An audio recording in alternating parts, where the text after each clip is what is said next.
Price Lord, ஹல்லேலூயா. இந்த நாள் வேத தியானத்துக்கு உங்களை அன்போடு கூட அழைக்கிறோம். தெரிந்த வேத பகுதி லூக்கா சுவிசேஷம் 13ஆம் அதிகாரம் 10ஆம் வசனம் முதல் 17ஆம் வசனம் வரை. மனப்பாட வசனம்.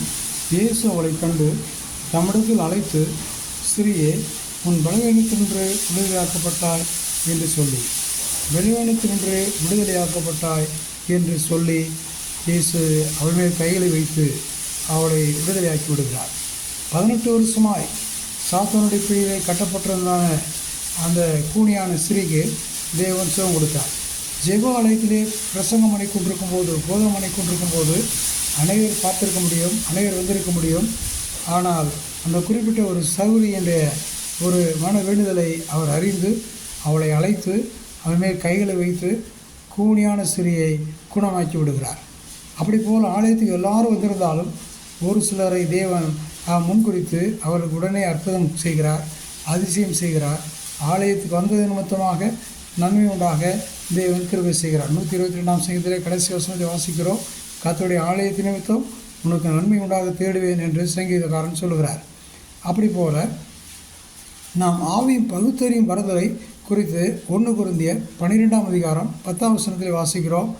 ஆவிகளை பகுத்தறியும் வரம், பலவீனப்படுத்தும் ஆவியை அவள் அடைந்திருந்தால் காணப்பட்டிருந்தால் பார்க்கிறோம். அந்த பலவீனப்படுத்துகிற ஆவியை இயேசு அதட்டி விரட்டிவிட்டு அவளை சௌக்கியப்படுத்துகிறார். 18 வருஷம் நிமிர முடியாமல் இருந்தவள் இப்போது எழுந்து தேவனை மயப்படுத்துகிறாள். இன்றைக்கு அனைவரும் சபைக்கு வந்தாலும் அவன் தேவனை மயப்படுத்த முடியாதபடி, சோத்திரம் பண்ண முடியாதபடி பலவிதமான கட்டுகளிலே கவலைகளிலே அவிழ்ந்து போய் கொண்டிருக்கிறார்கள். அவர்களுக்கு நாம் விடுதலை கொடுக்க முடியாது மன்றாட வேண்டும், ஜெபம் பண்ண வேண்டும் என்று இந்த வேத பகுதியிலே இருந்து அறிந்து கொள்கிறோம். அடுத்தபடியாக ஜெப ஆலயத்துடன் உட்பட அனைவர் அவரை எதிர்த்தார்கள். ஓய்வு நாளில் இப்படியா செய்வது என்று அவர்கள் ஏற்றுக்கொள்ளவில்லை. ஆனால் இதை கண்ணாரை கண்டவர்கள் தேவனை மகிமைப்படுத்தி தேவ ஜனங்களானார்கள். அனைவர் தேவனை ஏற்றுக்கொள்கிறார்கள்.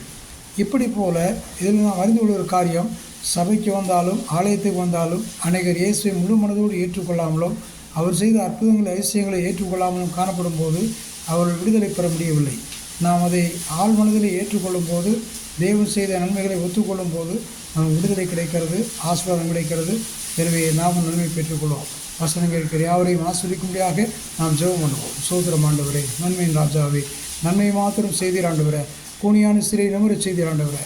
அப்படி போகிற சபைக்கு வருகிற மக்கள், ஆலயத்துக்கு வருகிற மக்கள் எல்லோரும் ஆசீர்வதிக்கப்பட மீட்கப்பட நான் மன்றாடி ஜெபம் பண்ணுகிறோம். ஒவ்வொரு மக்களும் ஆவிக்குரிய பிரகாரமாகவும் சரீர பிரகாரமாகவும் விடுதலையோடு ஆராதிக்க தொழுது கொள்ள அனுக்கிரகம் செய்யும். அவருடைய வாழ்க்கையிலும் நன்மை கட்டிவிடும். இயேசு நாமத்தில் ஜெபம் பண்ணுகிறோம் பிதாவே, ஆமென். ஹல்லேலூயா.